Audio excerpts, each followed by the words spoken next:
सर्वप्रथम सर्वांना श्री स्वामी समर्थ. स्वामी महाराजांच्या कृपेने तुमच्या सर्व चांगल्या इच्छा पूर्ण होत ही स्वामींचरणी प्रार्थना करते आणि आजच्या व्हिडिओला सुरुवात करते. नवरात्रीचा कुळाचार कसा करावा?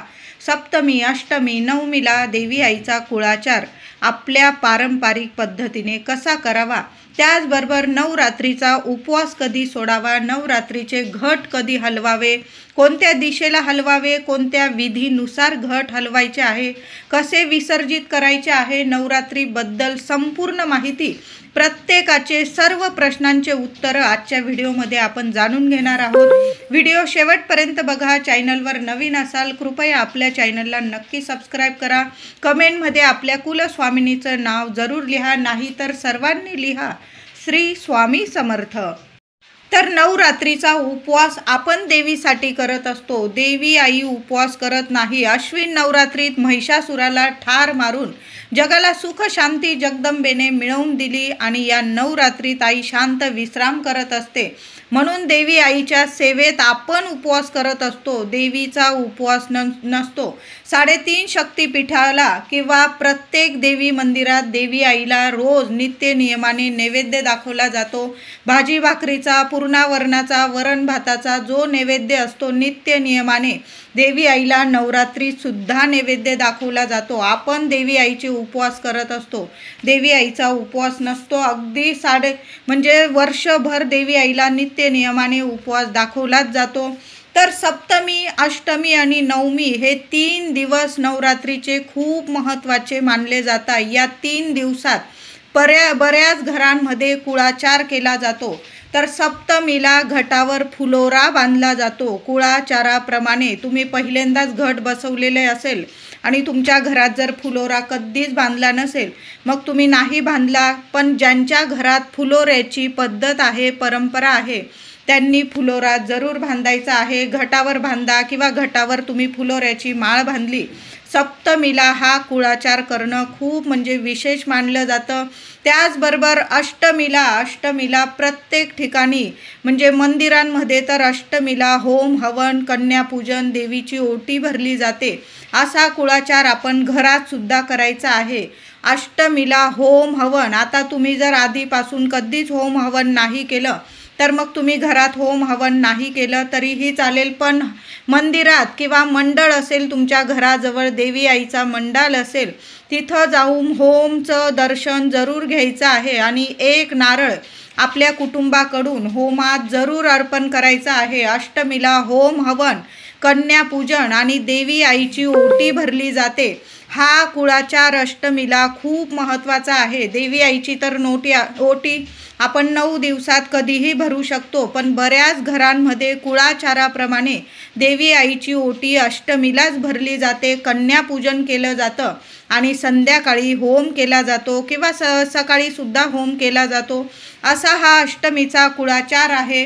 होमात ज्या वस्तू आपण अर्पण करतो त्यातून जो धूर निघतो, सुगंध निघतो, ती सर्व सेवा देवीच्या चरणाशी देवी जवळ पोहोचत असते. त्यामुळे देवी खूप प्रसन्न होते आणि म्हणजे या सृष्टीत जी नकारात्मकता आहे ती संपूर्ण नष्ट होते आणि देवी आईच्या सात्विक लहरी आपल्यापर्यंत पोहोचत असतात. म्हणून नवरात्रीच्या होमाला खूप विशेष महत्त्व आहे. नवरात्रीत देवीच्या होमात एक नारळ अर्पण जरूर करावे. श्रीफळ अर्पण केल्याने देवीची अखंड कृपा होते. घरावरील संकटे अडचणी नष्ट होऊन सुख समृद्धीचा आशीर्वाद संपूर्ण सृष्टीकडून आपल्याला मिळतो. म्हणून अष्टमीला एक नारळ आपल्याला होमात जरूर अर्पण करायचं आहे. तुम्ही घरात होम करा किंवा बाहेर देवी मंदिरात गेला, होमाचं दर्शन घेतलं, होमाचं जे साहित्य असतं 5 चिमूटभर साहित्यसुद्धा होमात अर्पण करावं. एक नारळ होमात अर्पण करायचा आहे. देवी आईला प्रार्थना करा, तुमच्यावरील, तुमच्या लेकरांवरील किंवा घरादारावरील जी संकट आहे जळून नाश होऊ दे, सर्व नकारात्मकता नष्ट होऊ दे, देवी आईचा अखंड कृपा आशीर्वाद मिळू दे. अशा पद्धतीने एक नारळ देवी आईच्या होमात जरूर अर्पण करा. त्याचबरोबर अष्टमीला देवघरासमोर घटासमोर एक कोहळा देण्याची सुद्धा प्रथा आहे. म्हणजे अष्टमीला देवीने राक्षसांचा नाश केला, महिषासुराला ठार मारले, म्हणून देवी समोर एक कोहळा कापण्याची जुनी परंपरा आहे. कोहळा तामसिक फळ आहे. महिषासूर आणि घरावरील कुटुंबावरील वाईट शक्तींचा, नजरबाधेचा, शत्रुपीडेचा नाश होऊन देवीच्या सात्विक लहरी वर्षभर कायम घरात राहाव्या, कुटुंबाची मुलाबाळांची प्रगती होऊन अखंड लक्ष्मी आपल्या घरात नांदावी, ह्या हेतूने कोहळा देवी समोर कापला जातो. कोहळा कापताना आडवा कोहळा कापायचा आहे. उभा कोहळा चुकून सुद्धा कापू नका. महिलांनो, दादांनो, तुम्ही जर पहिल्यांदाच देवी आई समोर कोहळा कापत आहात, तुम्ही पहिल्यांदाच घट बसवला आणि तुम्हाला मोठ्या माणसांनी सांगितलं की कोहळा कापायचा आहे आज अष्टमीला, आणि तुम्ही कोहळा आणला आणि देवी आई समोर कापताना उभा कोहळा कापू नका, आडवा कोहळा कापायचा आहे. त्याचे 2 भाग करायचा आहे. कोहळा कापल्यानंतर एक भाग देवी समोर तुम्हाला होमाजवळ ठेवायचा आहे. आता तुमच्या घरात जर तुम्ही होम केलेला आहे तर होमाजवळ एक भाग ठेवायचा आहे, किंवा तो भाग तुम्ही देवी मंदिरात होम केलेला असेल तिथं जरी ठेवून आलात तरीही चालेल. आणि एक भाग, दुसरा भाग नेऊन तुम्हाला लगेच 4 रस्त्यावर ठेवून यायचा आहे. एक भाग कोहळ्याचा 4 रस्त्यावर ठेवून येताना मागे वळून चुकून सुद्धा बघू नका. तुम्हाला कुणी हाक मारतंय, नकारात्मकता बोलवत असेल मागे वळून बघू नका. घरी यायचं आहे, हातपाय धुवायचे आहे आणि मग घरात वावर करायचा आहे. चुकून सुद्धा मागे बघू नका. वाईट शक्ती आपल्याला मागे वळवते, पण मागे वळून बघू नका. मग बघा वर्ष कसं तुमचं सोन्यासारखं जाणार आहे. त्याचबरोबर बऱ्याच ठिकाणी देवी मंदिरांमध्ये होम करतात किंवा मंडळांमध्ये होमामध्ये ओटी अर्पण केली जाते. म्हणजे सर्व वस्तू देवी आईपर्यंत पोहोचत असतात. नवमीला काही ठिकाणी देवीला मांसाहाराचा नैवेद्य दाखवला जातो. काही ठिकाणी अष्टमीला सुद्धा मांसाहाराचा नैवेद्य दाखवला जाता आणि घट हलवले जातात. चुकून सुद्धा अशा चुका करू नका. घट हे नेहमी 9 दिवस आपण बसवत असतो आणि नवमीला घट हलवत असतो. काही ठिकाणी जुनी परंपरा आहे, तुम्ही तुमच्या परंपरेनुसार करू शकता, पण 9 हा आकडा खूप महत्त्वाचा आहे. नवमीला तुम्हाला जो नैवेद्य, तुम्ही गोडाचा दाखवा, तुम्ही मांसाहाराचा दाखवत असाल तुमच्या परंपरेनुसार, पण नवमीलाच नैवेद्य दाखवायचा आहे आणि उपवाससुद्धा नवमीलाच सोडायचा आहे. तुळजापूरला अष्टमीला होम आणि नवमीला बोकड कापून होमाची समाप्ती केली जाते. माहूरगडावर सुद्धा अष्टमीचा होम करून नवमीला होमाची समाप्ती होते. वणीला सप्तशृंगी देवी आईच्या इथं सुद्धा अष्टमीला होम होतो आणि नवमीला बोकड बळी दिला जातो. किंवा तामसिक फळ मी तुम्हाला सांगितलं कोहळा, तुम्ही कोहळा बळी देऊ शकता देवी आई समोर. आणि कोल्हापुरात आई अंबाबाईच्या इथं पंचमीला कोहळ्याचा बळी दिला जातो. आता तुमच्या घरात जर मांसाहाराचा बळी देत असतील तर तुम्ही तसं करा. तुम्हाला तसं करायला पटत नसेल, देवी आईचा आपण घट बसवला आहे, त्या घरात मांसाहार करू नये असं तुम्हाला वाटत असेल तर मग तामसिक फळ म्हणजे कोहळ्याचा बळी तुम्ही देऊ शकता. कोल्हापुरात सुद्धा पंचमीला कोहळ्याचा बळी दिला जातो. अष्टमीला देवी समोर, देवघरासमोर सर्वांनी एक नारळ फोडून अर्पण नक्की करायचं आहे. बघा, तुम्ही घट बसवलेले असेल किंवा नसेल, कुठली सेवा केलेली असेल किंवा नसेल, देवी आईचा फोटो तर आहे, म्हणून सर्वांनी अष्टमीला संध्याकाळी पुरुष दादांनी ही सेवा करायची आहे. एक नारळ घ्यायचा आहे, शेंडी देवी समोर यायला पाहिजे. उजव्या हातात नारळ घ्या. देवी आईला तुमचं जे मागणं आहे बोलून घ्यायचं आहे आणि देवघरासमोर एक नारळ फोडून घ्यायचा आहे. नंतर तो प्रसाद तुम्ही सर्वांनी घरातल्यांनी खाल्ला तरीही चालेल. अष्टमीला देवी समोर नारळ फोडल्याने देवी प्रसन्न होते व वाईट शक्तींचा नाश होतो. तुमच्याकडं कोहळा पण नाही, आता नारळ पण नाही, मग तुम्ही एक लिंबू जरी देवी समोर कापून घेतलं, आडवं लिंबू कापायचं आहे, उभं लिंबू कापू नका. कुठलीही गोष्ट देवांची करताना ती आडवी कापायची आहे महिलांनो. आणि महिलांनी, दादांनी सेवा करताना महिलांनी तर कधीच लिंबू उभं कापू नये. लिंबू कापताना आडवंच कापायचं आहे. हे शास्त्र आहे महिलांनी लिंबू कापताना आडवंच कापायचं आहे. तुम्ही जरी रोज म्हणजे लिंबू वगैरे सरबत करत असाल किंवा कुठल्या वस्तूंमध्ये पदार्थांमध्ये लिंबू टाकायचा असेल तर तो लिंबू आडवाच कापायचा आहे. यामुळे जेव्हा आपण अष्टमीला देवीसमोर लिंबू कापतो, तुम्ही कापाल तर कोहळाच कापा, नारळ फोडायचा आहे. आता कोहळा पण नाही तुमच्याकडं, नारळ पण नाही, मग एक लिंबू जरी घेतला तुम्ही देवीसमोर आडवा कापा, देवी आई चरणी अर्पण करा. नंतर तो प्रसाद म्हणून तुम्ही सरबत वगैरे करून पिलात तरीही चालेल, टाकून द्यायची गरज नाही. यामुळे वाईट दृष्ट प्रवृत्तीचा नाश होतो. आता तो लिंबू तुम्हाला खायचा नसेल तर तुम्ही निर्माल्यात विसर्जनात टाकला तरीही चालेल. आता नवमीचा कुळाचार काय असतो तर नवरात्रीची घटस्थापना ही नवमीलाच उठली पाहिजे. महानवमीलाच नैवेद्य दाखवून आरती करून घट हलवले जातात. नवरात्रीचे उपवास सोडले जातात. काही लोक बसता उठता उपवास करतात, मग पहिल्या दिवशी उपवास करून दुसऱ्या दिवशी सोडतात, तर नवमीला उपवास धरून दसऱ्याला सोडतात, तर काही जण अष्टमीला उपवास धरून नवमीला सोडतात. तुम्ही दरवर्षी ज्या पद्धतीने उपवास करतात अगदी त्याच पद्धतीने करायचं आहे. जे लोक संपूर्ण नवरात्रीचे 9 दिवस उपवास करतात त्यांनी नवमीलाच संध्याकाळी देवीला नैवेद्य दाखवून संपूर्ण कुळाचार करून उपवास सोडायचा आहे. काही ठिकाणी अष्टमीला किंवा नवमीला पुरणाच्या दिव्यांची आरती केली जाते. पुरण ताटात थापून घेतात आणि ते दिवे तयार करून त्यात तुपाच्या वाती टाकल्या जातात. संपूर्ण कुटुंब मिळून देवी आईचा कुळाचार करतात. तुमच्याकडं जशी परंपरा आहे, तुम्ही नवमीलाच पुरणावरणाचा नैवेद्य दाखवत असाल देवी आईला तर पुरणाचा नैवेद्य दाखवायचा आहे. काही ठिकाणी चण्यांचा नैवेद्य दाखवला जातो. काळे चण्यांची भाजी वगैरे करून वरण भात भाजी पोळीचा नैवेद्य दाखवला जातो. एखादा गोडाचा पदार्थ, देवी आईचे घट हलवताना गोडाचा पदार्थ आवश्यक आहे नैवेद्यात. तुम्ही पुरणाचा दाखवा किंवा इतर नैवेद्य, पण गोडाचा नैवेद्य जरूर दाखवायचा आहे. काही ठिकाणी काही घरांमध्ये परंपरेनुसार अष्टमीला पुरणांच्या दिव्यांची आरती करून देवीला नैवेद्य दाखवून उपवास सोडतात. अष्टमीलाच उपवास सोडतात.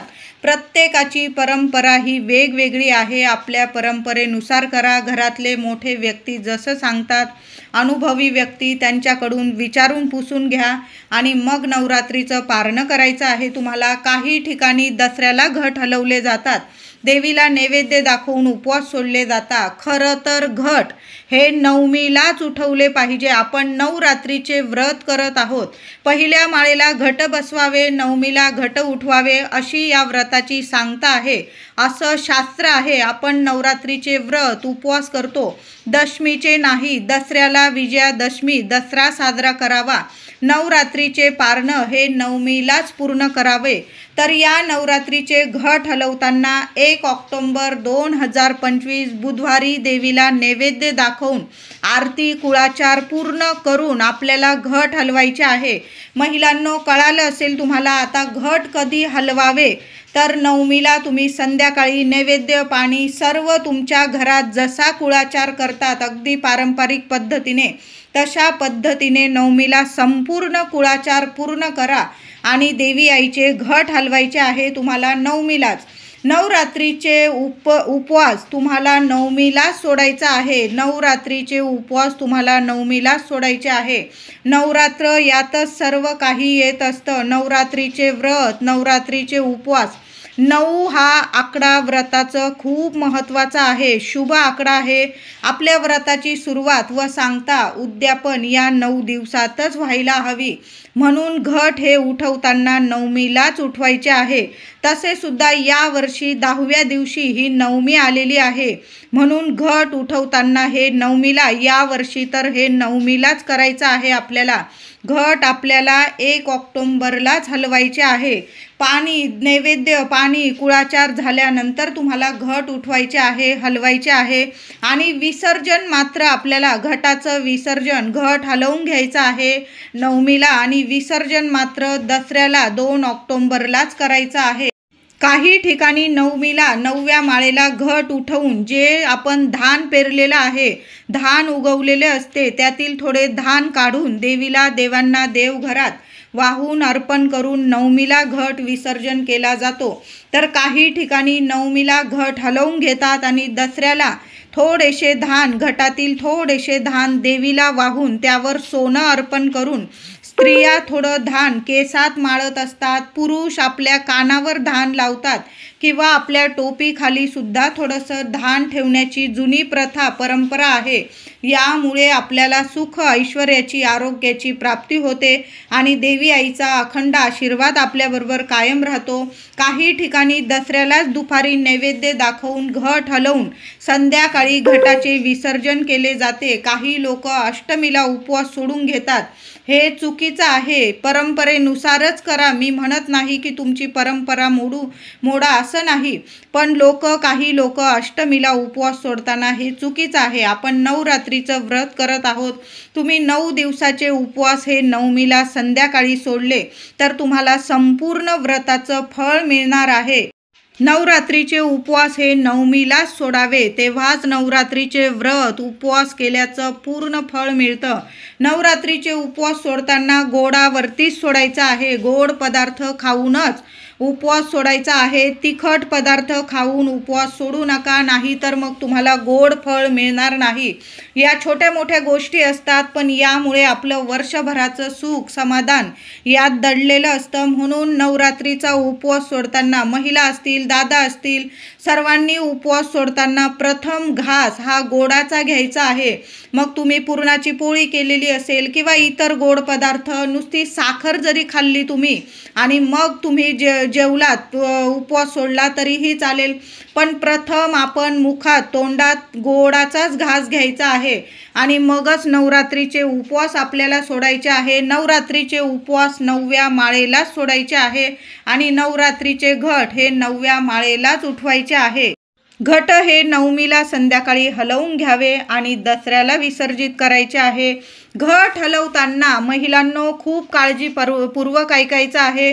घट हलवताना प्रथम उत्तर दिशेकडेच हलवायचे आहे, शांततेत। या गोष्टी आपण शांततेत करायच्या आहे। कुणे म्हणजे घाई आहे, तुम्हाला गर्दी आहे, या गोष्टी मग नका करू, तुम्ही शांततेत करायचे आहे। घट हलवताना प्रथम उत्तर दिशेकडेच प्रथम आपल्याला घट हलवायचे आहे। यामुळे घराची, कुटुंबाची, मुलांची दिवस रात्र, उत्तरोत्तर दिवस रात्र प्रगती होते। घरात लक्ष्मी स्थिर वास्तव्यास राहते। म्हणून घट हलवताना महिलांनो काळजीपूर्वक, दादांनी जरी हलवले तरी उत्तर दिशेकडेच प्रथम घट हलवायचे आहे। कुलदेवीचा कृपा आशीर्वाद कायम अखंड राहतो। आता घट हलवण्याच्या आधी घटाला 2 चमचे गाईचं दूध टाकायचं, अर्पण करायचं आहे। त्याशिवाय घट हलवू नका। यामुळे घरात कधीच कशालाच कमी राहत नाही। सुख, धन, धान्य, आरोग्य, श्रीमंती लाभते। वर्षभर आपल्या इच्छा, आकांक्षा, जिज्ञासा देवी आई पूर्ण करते। म्हणून घट हलवण्याच्या आधी 2 चमचे, फक्त 2 चमचे गाईचं दूध घटाला अर्पण करायचं आहे आणि मग उत्तरेकडं घट हलवायचा आहे। कुळाचार करून घ्या, नैवेद्य, पाणी, आरती वगैरे संपूर्ण कुळाचार करून घेतल्यानंतर नवमीला रात्री, संध्याकाळी घट हलवताना 2 चमचे दूध घटाला अर्पण करा आणि उत्तर दिशेकडं घट हलवायचा आहे। या गोष्टींची सर्वांनी काळजी घ्या। आपण 9 दिवस काळजी घेऊन घटस्थापना केली, 9 दिवस सेवा पूजा केली, तर घटाची सांगता, उद्यापन विधीपूर्वकच व्हायला हवे। आता दसऱ्याला घट उठवत असाल तर आपण सकाळीच उठवतो, कारण संध्याकाळच्या आत आपल्याला घट विसर्जित करायचे असतात आणि घट हे दसऱ्याला संध्याकाळच्या आत विसर्जन व्हायलाच हवे। घट दसऱ्याला हलवताना नीट पूजा करावी। देवीला घटाला हळदी कुंकू, थोड्या अक्षता वाहून मनातील देवीला इच्छा सांगावी। तसं पण नवमीला या सर्व विधीपूर्वक गोष्टी महिलांनो नक्की करा। देवी आईला हळदी कुंकू, अक्षता वाहाव्या, थोड्याशा अक्षता घटावर अर्पण कराव्या आणि मग आपली इच्छा बोलून घट हलवायचा आहे। दसऱ्याला घट हलवत असाल तर विधीपूर्वक करायचं आहे। 9 दिवसात काही चुकलं माकलं असेल, देवी समोर डोकं ठेवून नमस्कार करावा। पती पत्नीने हा कुळाचार जरूर करा। मग घट हलवायचे आहे। घटाला, देवीला आपण सोन्याची आपट्याची पानं, एक का होईना सोन्याची आपट्याची पानं जरूर व्हा। दसऱ्याला घट विसर्जित करताना सोन्याची पानं घटाला जरूर अर्पण करा. वर्षभर सोन्यासारखं सुख ऐश्वर देवी आई आपल्याला प्रदान करत असते, करून देत असते, प्राप्त करून देत असते. आणि मगच घट आपल्याला वाहत्या पाण्यात विसर्जित करायचं आहे. आता घट विसर्जन करताना किंवा जी लोक दसऱ्याला दुपारी घट हलवत असतील तर घट हलवताना दसऱ्याला उठवताना या शुभ वेळेतच घट हलवायचे आहे, उठवायचे आहे आणि विसर्जित करायचे आहे. चुकून सुद्धा अशुभ वेळेत घट हलवू नका, विसर्जित करू नका. तर 2 ऑक्टोबर गुरुवारी दसरा विजयादशमीला घट दुपारी 12 ते 12:30 पर्यंतच नैवेद्य पाणी करून घट हलवायचे आहे. कारण दुपारी 1 ते 3 हा 2 तासाचा अशुभ राहू काळ आहे. या वेळात घट हलवू पण नका आणि घट विसर्जित सुद्धा करू नका. नंतर 3 वाजेनंतर तुम्ही घट विसर्जित करू शकता, पण दुपारी 3 नंतर घट हलवू नका, चुकून सुद्धा नका. दुपारी 12 ते 12:30 पर्यंतच महिलांनो नैवेद्य वगैरे दाखवून घट हलवून घ्यायचे आहे. आणि मग तुम्हाला थोडा वेळ झाला घट विसर्जित करायला तर मग तुम्ही 3 नंतर तुम्ही 5-6 वाजेपर्यंत घट विसर्जित करू शकता. पण दुपारी 1 ते 3 घट हलवू नका, उठवू नका आणि विसर्जित करू नका. हा अशुभ काळ आहे. आपण एवढ्या म्हणजे अगदी मनोभावे देवी आईची नवरात्रीची सेवा केलेली आहे.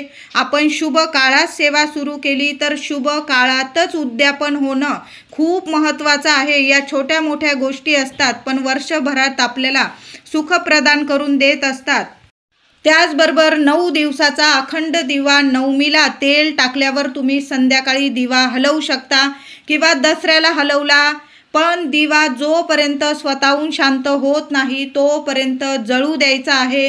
नंतर दिवा उचलून त्याखालील तांदूळ पक्ष्यांना घालून द्या. वात विसर्जनात टाकून द्यायची आहे. पुन्हा ती वात वापरू नका. त्या दिव्यात थोडं तेल असेल शिल्लक तर ते तुम्ही इतर दिव्यांना वापरू शकतात.